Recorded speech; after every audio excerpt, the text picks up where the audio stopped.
to KoshienCast, your weekly opportunity to drain the monster. My name is Matt, and joining me today is a very special guest, Matt. Hey, what's going on? Not much. This is the second week of the spring anime season. We'll be covering every sports anime that aired between April 9th and April 15th. One quick announcement up here at the top. We have one review remaining from last season, and that is TQ as well as its spin-offs. So we will be airing that on Friday.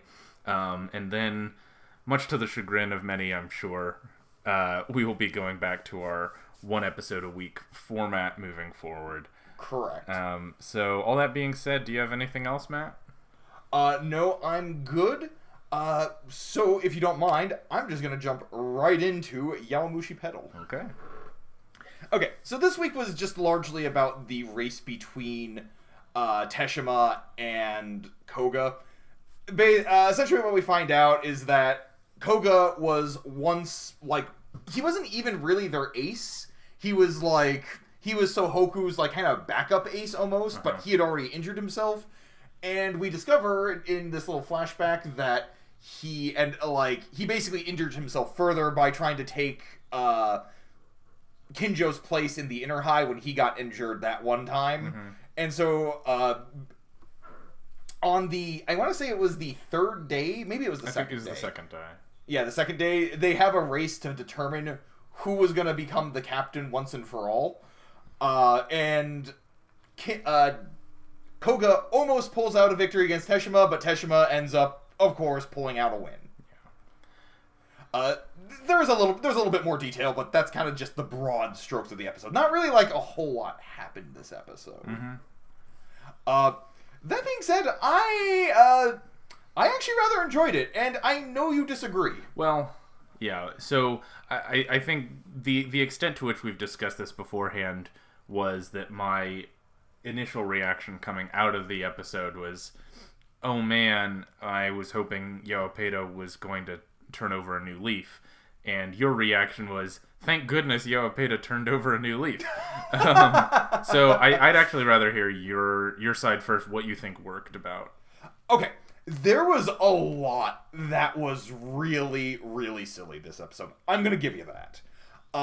For example, the fact that Teshima not Teshima, but Aoyagi just apparently knew on this day that they were going to be having a race to determine the captain without any communication with Teshima. Mm-hmm. Just, he calls everybody together and is like, hey guys, you should watch this race because it's going to determine. It's like, wait a second, how'd you know that? There was a couple other really, really weird things, like how Teshima kept hyping up this episode, how he was going to do something that only an ordinary man. Yeah, only an ordinary man could do, and I guess that was just try really hard. Yeah. Okay. Yeah. You gotta accept a lot with that. I've kind of come to accept that about Yowamushi Pedal. You kind of just have to learn to accept what's going on. Once I kind of got past that, though, I actually really liked Koga's backstory. Yeah. I actually thought that was really interesting. I kind of appreciate that it's kind of it's sort of embracing this, or kind of giving an alternate argument to the whole, we need an ace mentality, because of the fact, he was writing in the inter high with them basically just so he could get practice. Nobody was actually expecting him to do anything. Mm-hmm. But especially because, he had injured himself, but he had become so obsessed with his own title. That kind of drove him mad. It kind of made him feel like, I don't care what they have to say. I have to be the one who rides for the team. And I actually kind of like the fact that he never really got over that. He didn't learn his lesson during that, afterwards. Yeah, he still thinks of himself as the stamina simpleton. Just that, he made a technical mistake, but he wasn't wrong. Right, and I think that was actually kind of a unique twist for Koga that I wasn't really expecting. Because even, as he was saying, in his own mind, he's saying, I'm doing this for the best of my team. But I appreciate the fact that his whole issue was that he was letting his ego get the best of him. And that actually is what ended up causing him to lose the race, because he sort of accepted the fact that he won just before when he passed Teshima before the finish line. Right. And I actually really liked that little twist there, and that's what made the episode work for me. Not only that, I actually do kind of like the fact that Teshima has just sort of accepted the fact, like, yeah, nobody actually expects anything of me. I understand that, and I don't really mind. It's a little fangirl baiting a little bit. Yeah, that like, he's like, oh, but poor no, but Teshima, yeah. Yeah, like, but Aoyagi does. He's the only one who does. It's a... I know. He's like, there's one man who understands me. It's like, okay, we get it. And after I discussed this with him in the bath with him together. Yeah, exactly. It's like, that's a little much. But, it's like, I kind of do appreciate about Teshima's character. And I kind of like that they brought that... Like, it reminded me why I liked Teshima being the captain of in the first place. Because he is, like, an ordinary guy. And they've made sure that you understand that throughout the series. I mean, okay, yeah, his plan was silly. The fact that his plan was just to try really hard, but... Right. Yeah, he's a genius of strategy. Yeah, exactly. It's like his strategy was to keep up with Koga's pace, and then pass him at the end. Yeah, and it's like, that's not really a strategy, guys. Yeah. Can I go? But it's... Oh, yeah, please, by all means. Sorry, I didn't mean to hog the... Oh, no, you're fine. I'm just saying, so I don't necessarily disagree with anything you were saying. I think the highlight of the episode was the flashbacks of getting some understanding of why Koga is the way he is, why Teshima is the way he is. I really liked that. So this was, on the whole, better than some of the bad episodes this season have been. Okay. I agree. What frustrates me, I think our difference is that you might be more comfortable accepting Yowamushi logic than I am. Like, just taking it in stride. Yeah, a little bit. What I still am so frustrated with is all of these races ending it with photo finishes where it's basically indiscernible who was actually better. Like, do those 2 inches really signify that one person is way better than the other? And then so they're basically like halfway through the training camp, and they just decided that this is going to be the determiner of who's the captain of the team. When at the beginning in last week's episode they said, okay, whoever gets to 1,000 kilometers first will be the captain. And they're like, okay. And I'm like, all right, fine. But this time they're just like, you want to just decide now?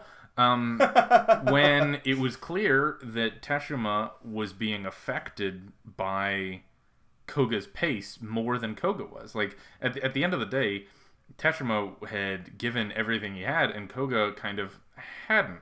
Like, he was in the lead the whole time. He was basically pulling Teshima. So, to me, it was clear that Koga was a stronger rider over 1,000 kilometers. But because they agreed to this little race in the middle, that meant Teshima was better. And that's what gets me is that Koga right after that is like, I leave the school in your hands.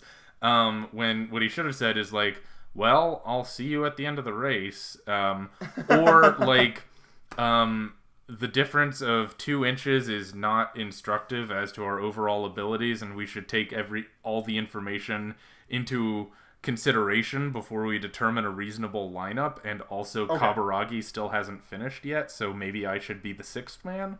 Okay, I did have that thought, but keep going. No, that pretty much sums it up. Okay, no, I do agree with you on one aspect that it's like, okay, so if Koga's this amazing, why are we even pretending that Kaburagi is a thing? Right. Like, just make him an alternate at this point. Like, Koga's clearly should be on the team here. But I am actually going to defend their race here. The entire point of this race, what I feel like, is that it was all about, again, it was about Koga's arrogance. It was all about the fact that he felt so comfortable with his own natural talent that he let that overcome his sensibilities. Yes, he is the better racer than Teshima. However, the fact that he's still letting his natural talent get the best of him, he's letting his overconfidence get the best of him. That was my takeaway from the episode, was that Koga was accepting, okay, this is why you're the captain, because you're going to be the one who's going to let, when it comes right down to it, you don't let things like talent or natural ability get in your way. And that's what I liked about that. And that's why I didn't really mind it so much. That being said, you are totally right that it is silly that, of course this race didn't actually, doesn't actually determine legit ability. And I think the episode could have done a better job connecting that with Koga's overconfidence. But I did kind of get the sense that was what they were going for. So I think my opinion of this may change in retrospect based on what happens next week. Because what they could very easily do is Koga could say, you know what, my knee has been starting to hurt, but I just had to, raise Teshima to the next level, and then Koga just disappears, and then I will, want to burn this down. But if what they do is, Koga's well, another day, another dollar, and he just gets out there and he keeps winning, and he's, still really good, and he's well, I can be on the team now, right? And they're just yes, Kaburagi doesn't matter, let's not talk about him. Then I will be all in. You know what? That's fair, but we both know that's not what's going to happen. I know. There's too much promotional material, there's too much buildup of Kaburagi. You know he's on the team. I know, he's just so boring. I know. He really doesn't need to be there, and I'm sorry if there's anybody here who's listening who's a fan of him. But he really does nothing. Yeah. Anyway, speaking of characters who really don't do anything for us, you want to talk about Naoto and Tiger Mask? Sure. Yeah. So this is Tiger Mask episode 27. It sort of has two parallel plot lines in this one. One is the ongoing tournament with New Japan Pro Wrestling, where every match that the Miracle 1 and Miracle 2 are in, who are these GWM wrestlers in disguise, every match they're in, they get disqualified because they are, intentionally injure people and commit fouls. And so all the wrestlers are mad at them, and so Rainmaker decides he's going to fight them in the final, and he's gonna, make New Japan Pro Wrestling stand out on its own merits. On a separate note, Tiger Mask himself is fighting, it was introduced last week, King Tiger in a GWM. It's his last match that he's under contract to fight for GWM. And so he fights this martial arts expert named King Tiger, who has no lines, but is just sort of thrown into the match. They wear functionally identical masks, which is a little... except King Tiger's mask is a reddish-brown stripes, whereas Tiger Mask's is black. But it's the same yellow mask otherwise, the same expression. And they have this extended fight. It's reasonably well animated, and King Tiger is clearly a better striker. He's able to prevent Tiger Mask from getting a hold of him until he doesn't. And King Tiger lands a strong blow against Tiger Mask, but Tiger Mask deflects it and then pile drives him, as he is wont to do. And he ends up knocking him out and winning the match. Because for this match specifically, they said it has to be a knockout. You can't just get a 3-count win. And then at the end of the episode, that shifts back over to the New Japan Pro Wrestling match that same day. And Miracle 1 and Miracle 2 appear again, and they're causing trouble, but they introduce that they have more people on the way and that they're going to multiply, and they introduce Miracle 3, another wrestler, and Tiger Mask. And so the three Miracles and apparently Tiger Mask are on the same side, ready to take down New Japan Pro Wrestling. Okay. You kind of implied it in there. There is one part of this episode I like, and that is the fight with King Tiger. Yeah, with King Tiger. Sorry, there's so many tigers. Tiger the Great. Yeah, there's so many. There's too many tigers. That's an entirely separate complaint I was gonna have. Right. But, yeah, so I like the fight with him just in regards to just the visuals. It's pretty well animated. There are some pretty great hits in there. It does kind of crack me up that Tiger literally, like, broke King Tiger's leg and he's still standing on it, like, maybe limping a little bit. Yeah, no, he snapped his ankle. Yeah, no, he snapped that guy's ankle. He literally took his leg and bent it. Yeah.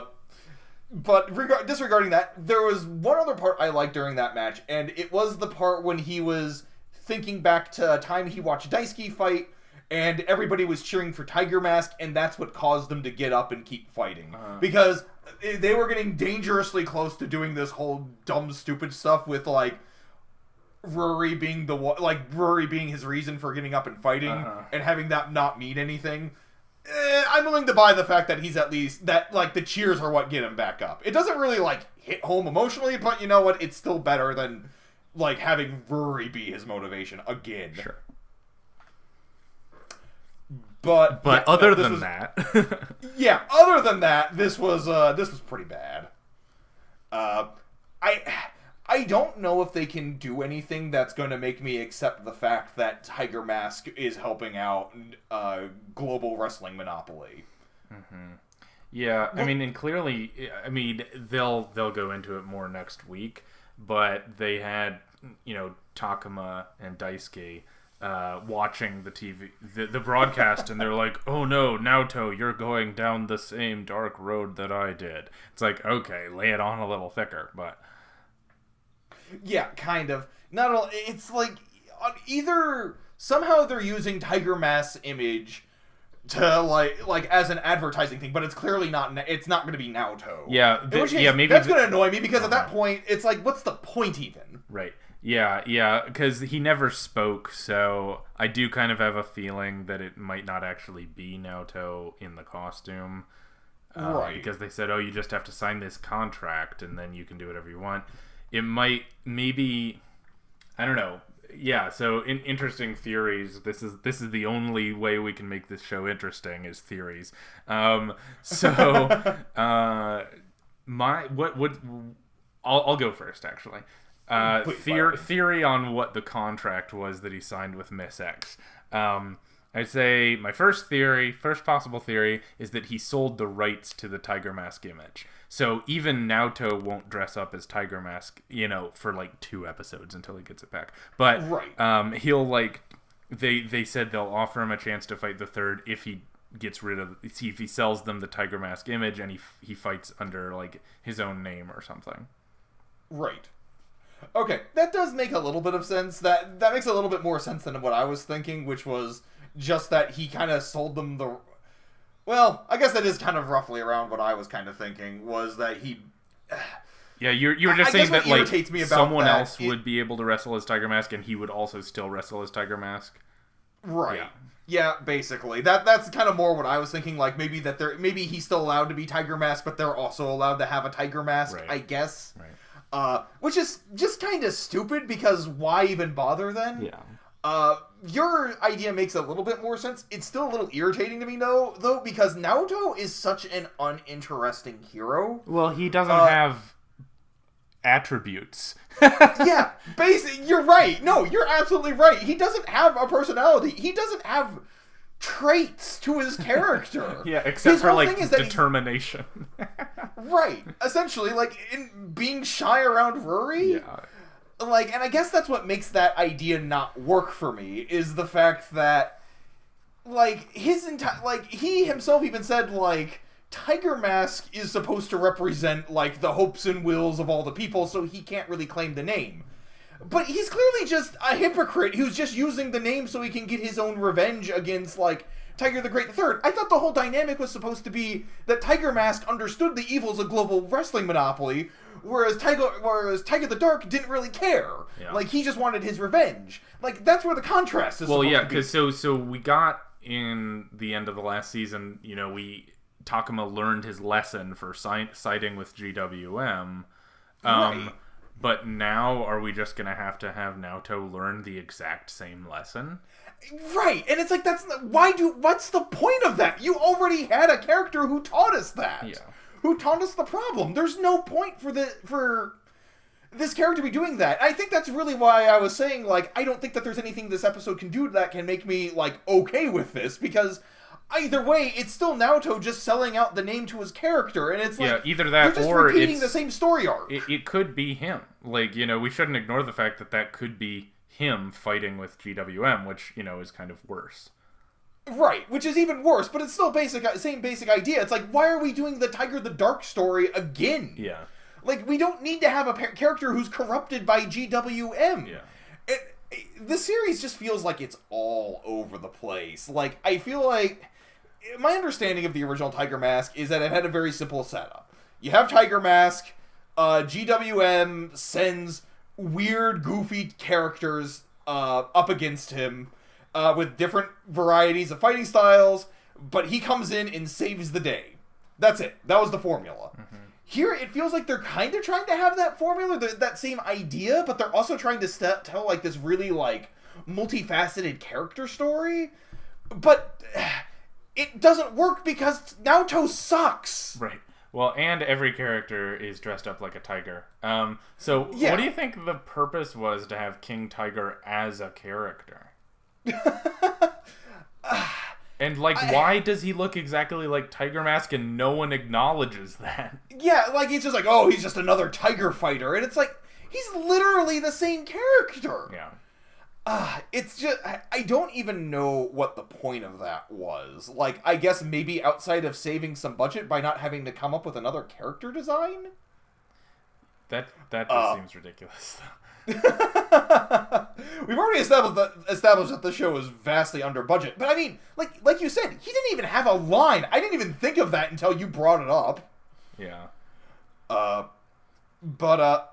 And there's one other issue I do have with Tiger Mask in this episode, was that they have this whole scene with Naoto talking with Ruri, but, he's as Tiger Mask. Mm-hmm. And it's kind of meant to be this kind of weirdly sort of, like, intimate moment between the two of them. And I feel like the series doesn't understand that Ruri doesn't know that Tiger Mask is Naoto. Why is she talking to him like that? Yeah, like, why are they talking to one another like this? Like, they're so they're so relaxed. It's as if they've had a lot of interactions before, which they really haven't. But, I mean, they technically have, because Naoto has. Well, no, I know. But, yeah, it's like what you're saying. Like, would she be talking in such a relaxed and informal manner with someone who is, one, a celebrity, and two, she's barely spoken to? Yeah, exactly. Like, and it's like, Naoto, don't you understand that Ruri doesn't, like, see you as Tiger Mask? Like, there's an issue here, because she's kind of falling for this guy who's not you, even though it technically is. I don't know. It's very frustrating. Yeah. I agree. And I was just thinking about whether, well, two things before I move on. One, that was King Tiger supposed to be Naoto's dark side? Okay. And like, it's the evil version of Tiger Mask, and he had to determine that he was going to fight for the side of the people. Even though, like, he may or may not have immediately betrayed that by joining GWM. And two, like, why does GWM own a mask that's exactly like Tiger Mask's mask? It has a red streak in it, Matt. Yeah, okay, you're right. I mean, they sell the Tiger Mask. Like, doesn't Haruna sell the Tiger Mask just as, like, merch? Well, I think she sold a different version of it, because she sold the cutoff one that she wears herself as Spring Tiger. Oh, okay, fair enough. Because I was going to say, it's like they could have just bought one from Haruna and put a red streak in it. It's like, see, it's not Tiger Mask. Yeah, I don't know. Also, the last thing I was going to say is that while I was watching the episode, I was internally trying to come up with a theory that King Tiger was Fukuwara Mask, but then he was announcing, and I'm like, come on, give me something. Give me something here. We've already established that Fukuwara Mask is not like a person, okay? He's just meant... I know. He's comedic effect. I'm gonna find a theory, Matt, that's all. The other thing I'm gonna find is big wind-up. Dang, ugh. You wanna cover a big wind-up there, buddy? Yeah, let's just ignore the transition and jump into the episode. Cool. This is episode 2 of Big Wind Up. This is basically the beginning of the training camp. They take a bus out to the training camp. Coach Momoe has raised some money to help pay for this experience. And they get there and they are playing on a local field. And Momoe starts teaching Mihashi some techniques to improve his form. Specifically, she asks him to stand on a wooden block on top of the pitcher's mound in order to improve his balance. And also to hold a weight in his left hand while he throws with his right in order to help him learn to propel his body forward. Essentially, he's been throwing, but he's only been using his shoulder and his arm muscles, and he hasn't been using his entire torso to put momentum behind the ball. So he wants to learn how to throw harder, but Abe, the catcher, is very frustrated by this, because he's convinced that Mihashi has all the skills he needs and that trying to mess with it will just make him worse. But Mihashi wants to do it anyway because he wants to throw hard and prove that he can. Abe gets very frustrated and, grumbles about how all pitchers are pricks and they're all the same and they're all arrogant. Ultimately, he gets taken aside by Momoe, saying that he needs to be someone. His role as a catcher isn't just to tell a pitcher how to pitch. It's to support them and help them grow. He doesn't totally buy it, but he's going to follow her lead, at least for the moment.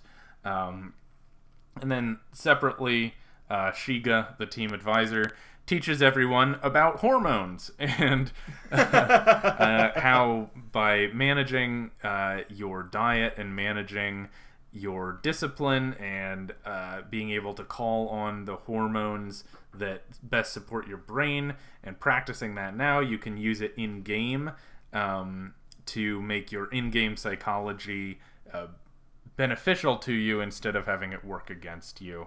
And the episode ends with them having a big pillow fight because he tells them that the only way to truly know your teammates is to sleep in the same bed. Yeah, pretty much. So I thought this was a pretty solid episode. Mm-hmm. I have one small complaint with it, but overall it was pretty great. I watching this and I was, last season we were real, like Coach Komori was like far and away like one of our favorite characters of that season. In All Out, and it's in All Out.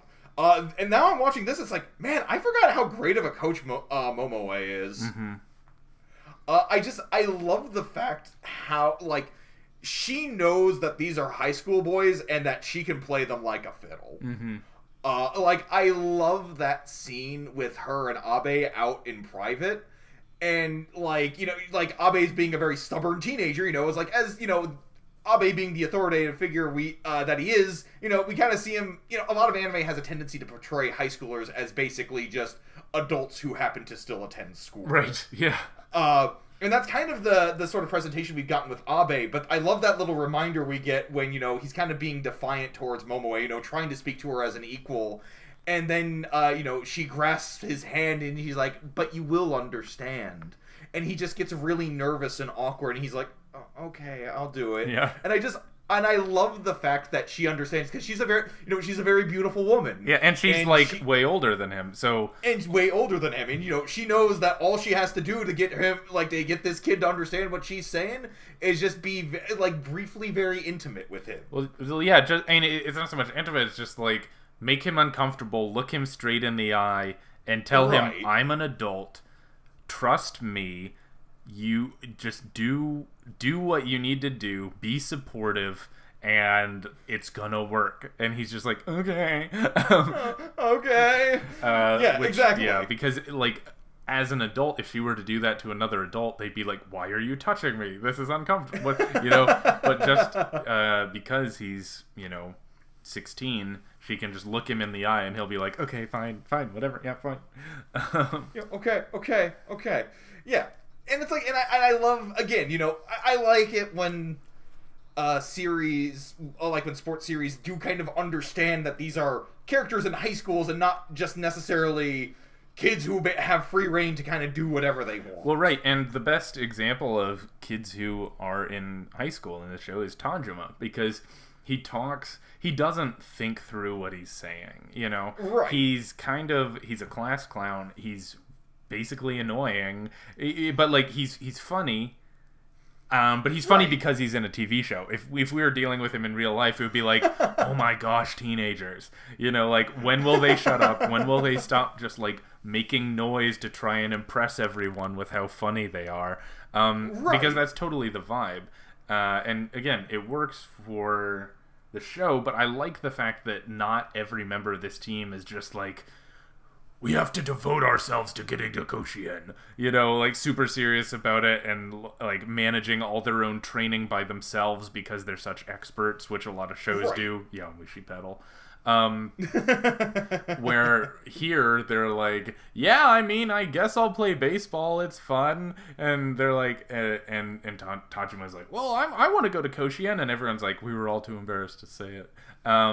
Which again, I appreciate it for the same reason I appreciate All Out. Like, they just talk like teenagers. Right. And you mentioned something in there, you know, where they talk, you know, it's like a lot of other sports anime try and treat these characters like they're adults, or, you know, who just kind of happen to go to school, and, you know, how they're like these perfect experts who understand everything about it. And I love how they play with that with Abe, because Abe is so confident in his abilities. Yeah. And, like, the fact that, like, Momoe constantly undermines him, like, to Mihashi, because, you know, she flat out addresses the fact that it's like, hey, look, man, like, you don't actually want what's best for Mihashi. You just want to be able to control him so that you can be the star. Mm-hmm. But you're not actually thinking about what he might need. Like, maybe his control is his best attribute, but this is a kid who really wants to have, like, the confidence to throw a fastball, too. Like, you gotta understand that. Yeah. And I like the fact that he tries to sort of slither out of that conversation by saying, like, well, you know, you and I just have different philosophies of catching, so I'm going to go by my philosophy. And effectively, she just says, like, no, you're wrong and acting like a child. Like, that's not a different philosophy. You're just immature. Right. He's constantly trying to act like an adult, but, like, Momoe kind of just sees through his crap, and it's like, it's really satisfying to have a character like that. I love Momoe. Yeah. So you mentioned at the top of this section that you did have one issue with the episode. What was that? It's a slight one. So you had mentioned that in your summary about the whole description of the hormones that affect our brains. Uh-huh. That section goes on for about 3 or so minutes, and literally it's just... It feels like a lecture a little bit. It's basically just the character Shiga. He's basically just going through and listing through what all of the different hormones do and how you can do to train them. On one hand, I do appreciate it because it's also because there is kind of this acknowledgement. It's like, look, training isn't just about getting physically stronger. It's about a mental thing, too. At the same time, though, it really does just feel like a very long lecture. Mm-hmm. And I kind of wish they had done just a little bit more to spice it up. Yeah, I feel like it's one of those things, and I don't remember this from when we watched it a decade ago, but I feel like it's one of those things where it might come up later in games where they realize, like, oh, hey, I can appreciate what I just did, and I can look forward to the future now. Like, that's because I ate rice so well, you know? So I feel like it might come up there, and but again, it might be a little forced. The thing I liked in that lecture is one of our running themes on this show is teaching children to approach sports in a healthy way. Because he said... when he was talking about preparing, he said that you should set yourself a goal. It should be a reasonable goal, and when you achieve it, you should be happy with that and not feel like you have to do anything more.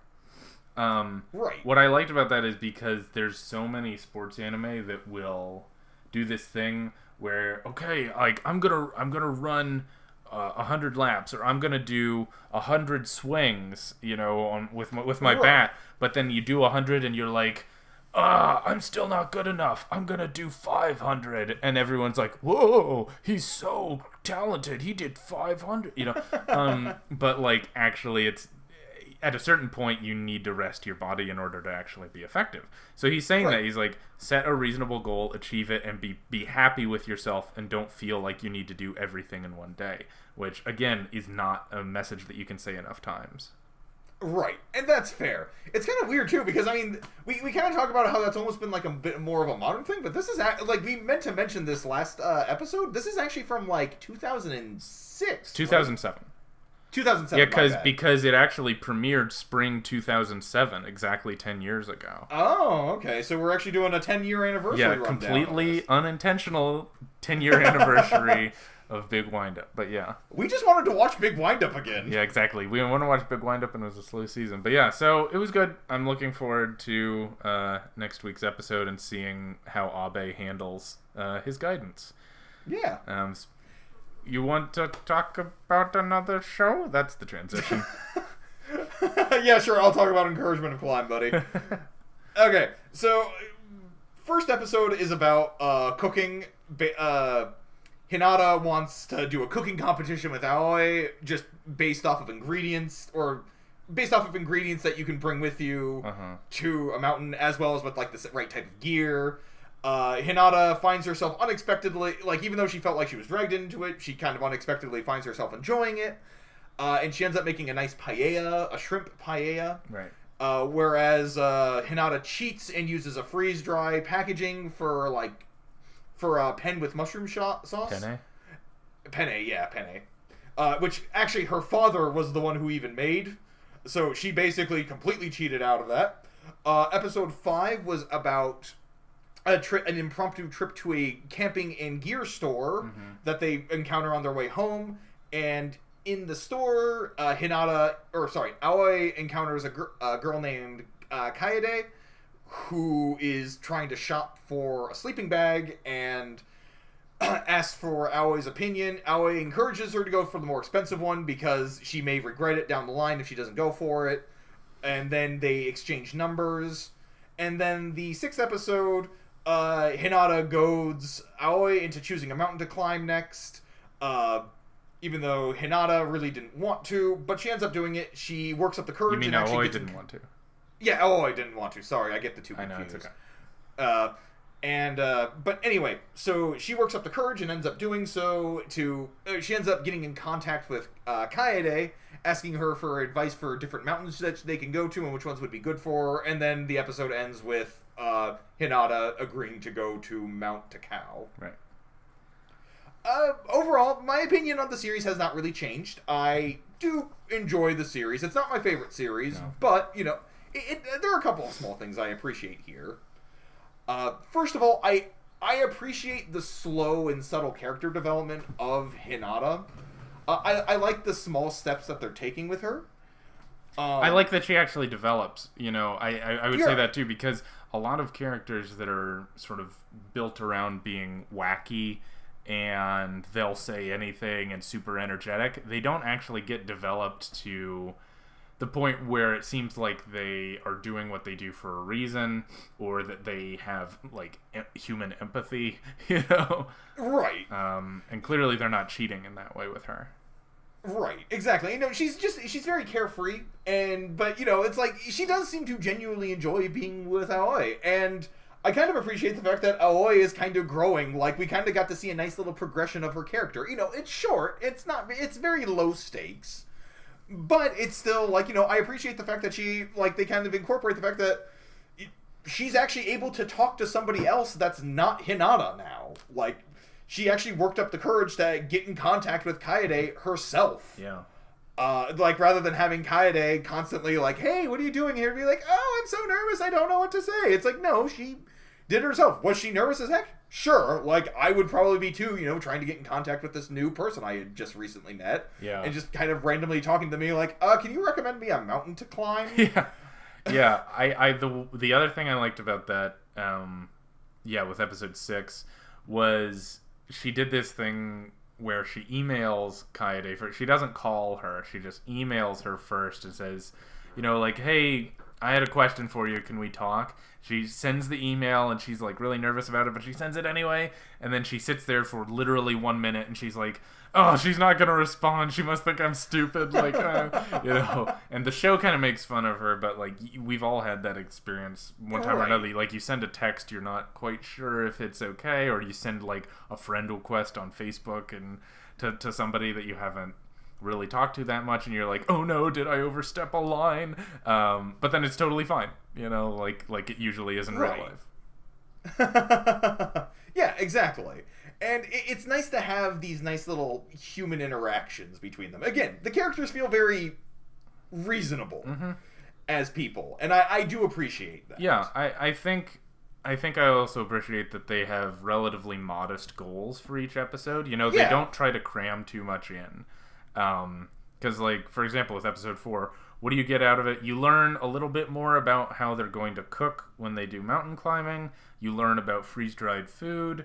And you learn that Hinata is more considerate than she might appear. And that's it. And it doesn't try to do much more than that. Right. And so I like that.